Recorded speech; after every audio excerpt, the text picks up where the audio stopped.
Isang maganda at mabiyayang umaga po sa inyong lahat. Ikinalulugod ko po ang makasama kayo ngayong umagang ito sa pagdiriwang ng misang ito. Father Jeff, ang ating rector at parish priest, kasama ang mga kapatid kong pari, ang ating butihing mayor at ang kapitana po, at lahat tayo, lalo na ang mga kasapi sa ating ministry to the sick at ang Klinika de San Jose at ang mga parokyano dito sa dambanang parokya ni San Roque. Sinimulan natin noong Miyerkules ang panahon ng Kwaresma at ang misang ito ay ating itinatalaga para sa mga naglilingkod sa may sakit. Napakahalaga po ng inyong apostolado at misyon sa simbahan. Sa katunayan, sa sobrang kahalagahan nito, kung di nyo po na itatanong, ang dalawa ko pong kapatid ay mga doktor. Ang aking kuya at ate po, 3 lang kaming magkakapatid, sila po'y parehong nagdoktor. Dahil nga po itinuro sa amin na mahalaga ang maglingkod at kumalinga sa mga may sakit. Sa katunayan, ako po ang bunso at tinatanong nga nila nung ibang mga kamag-anak namin, dapat magdoktor din ako dahil nga yung unang dalawa ay nagdoktor. Ngunit sabi ko po ay baka hindi ko kaya, mahina ako pag nakakita na ako ng mga dumudugo na, no? At mga ooperahan na. Kaya naalala ko dito nung ako'y nasa Balanga kasama ang lolo ko, nung isang gabi nag-iisip siya, sabi niya, kung ayaw mong magdoktor, mag-pharmacist ka na lang. Kasi nauso, di ba po dati, yung doktor, may kapatid din na pharmacist kasi yung ire-reseta, doon kukunin, no? Magkasosyo yata, no? Kaya sabi ng lolo ko, mag-pharmacist ka kaya? Sabi ko, hindi ako marunong mga timpla-timpla. Miyami, nag-isip uli ang lolo ko, sabi niya, magpunerarya ka kaya, no? Para sa iyo pa rin ang bagsak pagkatapos, no? Sabi ko, parang takot din naman ako, di ako maano sa mga embalsamo na ganun. Kaya nung sumunod na pagkikita namin, sabi ko sa lolo ko, magpapariho ako. Sabi niya, bakit? Yun po yung gusto ko. At sabi ko, huwag kayong mag-alala. Karugtong din naman ng mga kapatid ko yun. Pag hindi na nila kaya, ako na ang tatawagin. Kaya sabi ko, package deal pa rin kami. No? Pag sumuko na ang doktor, tatawagin na yung pari. Kaya sabi ko, pwede pa rin kaming magkaugnay. No? Kaya natawa lang yung lolo ko. Pero, kaya nga nang sabi ko, napakahalaga po ng apostoladong ito dahil mapapari, mapadoktor, mapalingkod bayan, at lahat tayo naman po mga kapatid ay tinatawag na maging kasangkapan sa paghihilom. Kung hindi man sa katawan, paghihilom ng kalooban at kaluluwa. Kung natatandaan po ninyo, lalo na nung pandemic, parang kabalintunaan ang ospital.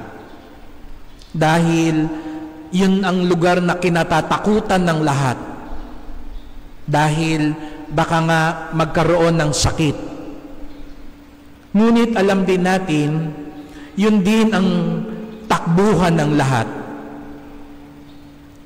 Kaya nga di po ba ang iba sa atin, ayaw din magtagal sa ospital dahil baka pagkagaling, lalo na yung mga matatanda, sasabihin, ilabas na rin agad dahil baka magkasakit pa rin.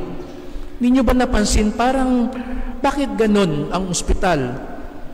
Yun ang lugar ng maraming sakit, maraming karamdaman, maraming mikrobyo, maraming virus, pero yun din ang lugar ng paghihilom at kagalingan. Kaya nga di po ba, naalala ko, ang ate ko po ay sa infectious diseases, kaya siya ang doktor ng COVID.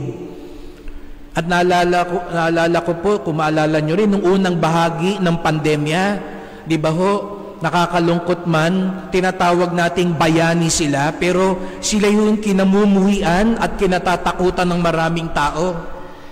Naalala ko pa nga ho noon, kinukwento nung kapatid ko, yung mga kasama niyang taga-ospital, yung mga kapitbahay nila, binubuhusan ng alkohol yung bahay nila. Pag naglalakad na sila pa uwi, nagtatabihan ng lahat, para silang mga ketongin.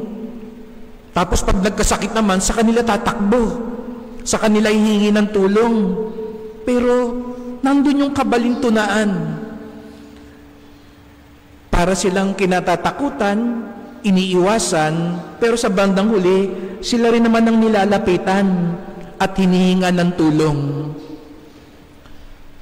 Nandun yung paghahalo ng karamdaman at kagalingan. Doon mo rin pala matatagpuan ang lunas. At di po ba ganun din pag nakikita natin si San Roque?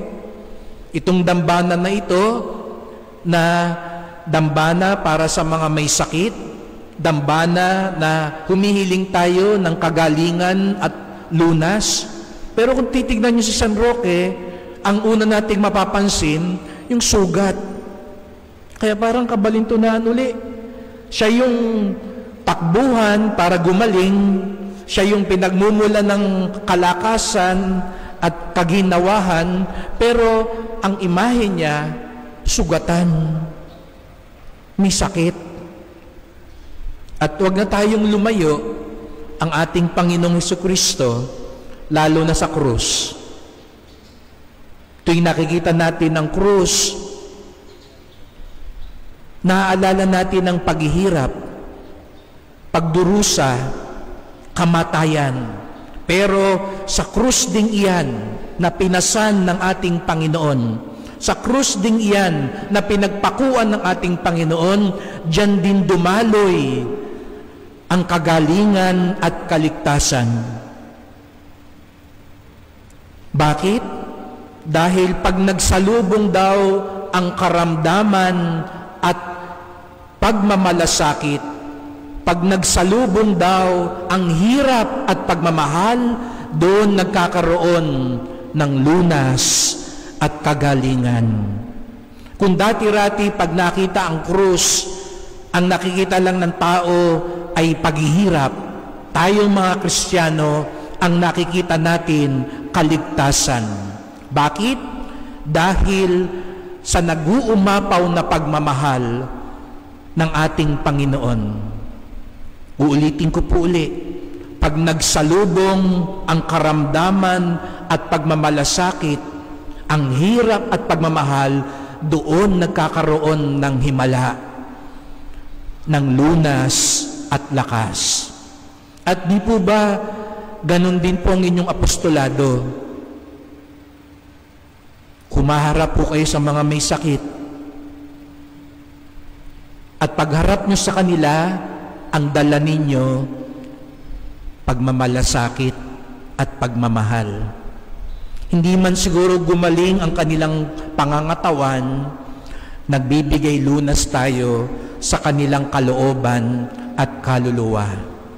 Kaya mga kapatid, ito po yung ating ipagdasal na sa ating apostolado, lalo na sa mga may sakit, at lahat tayo sa paglilingkod sa bayan, sa paglilingkod sa pamilya, sa simbahan, ang dala-dala natin ay pagmamahal at pagmamalasakit ng Panginoon, katulad ng ginawa ni San Roque, upang magkaroon ng lakas at lunas, upang magkaroon ng himala at biyaya, upang magkaroon ng grasya at pagpapala.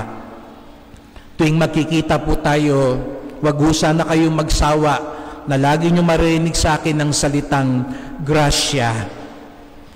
Dahil yun lang ho ang dahilan kaya tayo nandito ngayong umaga, kaya kayo nagising kanina, kaya kayo nakarating dito sa simbahan ni San Roque, kaya tayo nakapagsisimba ngayon, kaya ho kayo nakapaglilingkod ngayon, kaya ho ako nakatayo ngayon sa harapan ninyo. Isa lang ang dahilan, ang grasya ng Diyos. At ang grasya ng Diyos ay puno ng pagmamahal at pagmamalasakit, kaya siya puno rin ng himala at pagpapala. Kaya si San Roque, pintakasi ng mga may sakit, nakapaghihimala sapagkat puno siya ng grasya galing sa Diyos.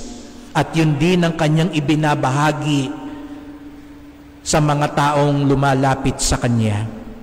Kaya sana po, pagharap natin sa mga tao, tandaan natin, puno tayo rin ng grasya. Kaya pwede tayong maging daluyan ng pagpapala. Huwag tayong matakot sa krus. Huwag tayong matakot sa sakit. Huwag tayong matakot sa karamdaman. Sapagkat mas higit na nag-uumapaw, mas higit na mas malakas ang grasya ng Diyos. Pag nagsalubong ang karamdaman at pagmalasakit, kapag nagsalubong ang paghihirap at pagmamahal, doon, katulad ng nangyari sa krus, doon magaganap ang paghihilom, lunas, lakas, at grasya ng Diyos. Amen.